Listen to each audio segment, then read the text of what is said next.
বাবা সন্তানকে ঠিকমতো চেনে না, সন্তানও বাবাকে চেনে না। যেটুকু কথা তাদের মধ্যে হয় সেটা হয়তো মোবাইল টেলিফোনে কিংবা সেটা হয়তো ভিডিও কলের মাধ্যমে হয়। দেশের বাইরে থাকা তৈরি করে পরিবারের সাথে দূরত্ব। এমনও ভাইয়ের গল্প আমরা জানি মাননীয় স্পিকার, যে হয়তো তার সন্তানটিকে 1 বছরের রেখে গিয়েছিল, কিন্তু যখন ফিরে এসছে তার সন্তান কিশোর বয়সে গেছে। বাবা সন্তানকে ঠিকমতো চেনে না, সন্তানও বাবাকে চেনে না। যেটুকু কথা তাদের মধ্যে হয় সেটা হয়তো মোবাইল টেলিফোনে কিংবা সেটা হয়তো ভিডিও কলের মাধ্যমে হয়।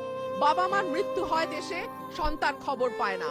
অনেক সময় আমরা জানি আমাদের প্রবাসী ভাইরা যে টাকা পাঠান সেটা দিয়ে সম্পদ তৈরি করেন পরিবার, কিন্তু সেই সম্পদে অনেক সময় সেই ভাইটির নাম থাকে না, দেখা যায় অন্যান্য ভাই বা যারা দেশে থাকে তাদের নামে সম্পদ তৈরি হয়। অর্থাৎ নানান ভাবে নানান রকম সমস্যার মধ্যে দিয়ে আমাদের প্রবাসী ভাইরা দেশের বাইরে কাজ করেন, কিন্তু তাদের এই শ্রম এবং ঘামে বাংলাদেশের অর্থনীতি টিকে আছে।